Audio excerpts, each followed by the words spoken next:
secure na kayo yung mga ID, no? Sige, sir.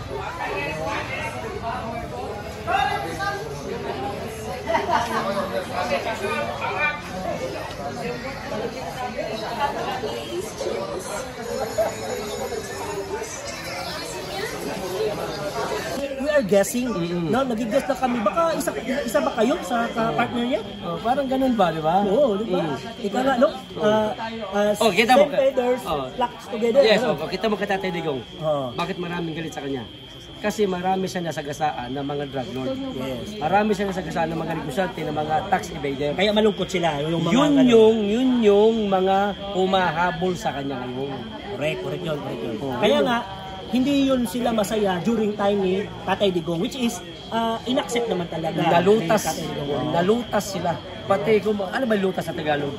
Talagang ano Najeta. Nadayot sila. Kahit mga politiko na mga korap, najeta sila nung panahon ni Tatay Digong. Walang korupsyon.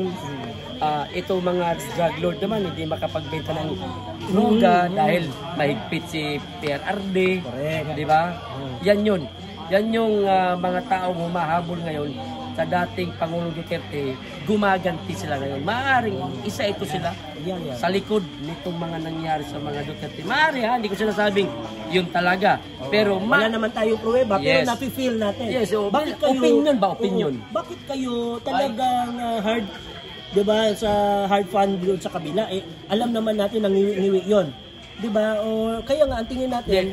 Gato na lang, para hindi tayo maging immature. Huwag na lang yung pagiging ngiwi niya. Sabihin na natin manirism niya yan. Sabihin natin,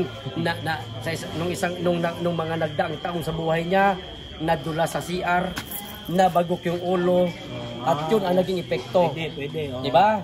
Naging mannerism niya na. Naalog yung utak, nakadeferensya, at yun ang naging mannerism niya. Yun ang naging epekto. Maring ganun. Wag nating questionin yung pagiging giwi niya. Doon na lang tayo kung may nagawa ba siya. Kung may naging proyekto ba siya. Doon na lang tayo kung may nakikita ba tayong mga infrastructure katulad ng kay PRRD na build. Kung nagmura ba ang presyo na bilihin, kahit bigas naman lang. Kasi lahat ng inauguration niya sa mga project kay Duterte pa naman yun Sa nagdaang administrasyon pa yan Kaya nga siya nasasabihang credit grabber Credit grabber. Sorry kasi matatalino talaga ang mga netizen ngayon. Napapansin nila. Kahit yun na lang doon na lang tayo sa itong mga ang lala na ng mga dukutan ng mga bata. Bumalik na naman. Yung kidnapping, bumalik na naman. Di ba? At marami pang iba. Droga, ganun din, lumalala na.